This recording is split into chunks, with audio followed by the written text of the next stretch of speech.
আসসালামু আলাইকুম। বাংলাদেশে আবারও ভয়াবহ বন্যার সংখ্যা দেখা দিয়েছে। টানা বর্ষণ আর পাহাড়ি ঢলের কারণে দেশের বিভিন্ন নদ নদীর পানি হু হু করে বাড়ছে। বিশেষ করে উত্তরাঞ্চলের তিস্তা, ধরলা, যমুনা এবং মধ্যাঞ্চলের পদ্মা নদীর পানি বিপদসীমার ওপরে প্রবাহিত হচ্ছে।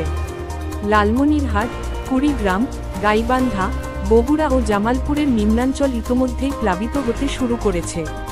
অনেক গ্রামে পানি ঢুকে পড়েছে, ঘরবাড়ি তলিয়ে গেছে, রাস্তাঘাট পানির নিচে চলে গেছে, মানুষ চরম দুর্ভোগ পড়েছে। এদিকে সিলেট ও সুনামগঞ্জে আবারও পাহাড়ি ঢল নেমেছে। সুরমা ও কুশিয়ারার পানি দ্রুত বৃদ্ধি পাচ্ছে।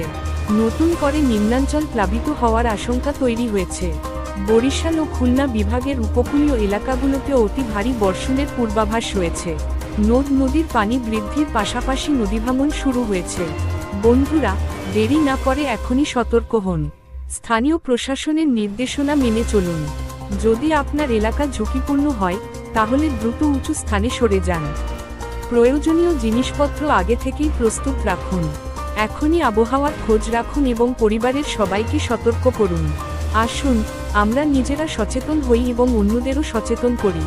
বন্ধুরা, এমন গুরুত্বপূর্ণ আপডেট প্রতিদিন পেতে এখনই আমাদের চ্যানেলটি সাবস্ক্রাইব করুন এবং সাথেই থাকুন। আল্লাহ আমাদের সকলকে হেফাজত করুন।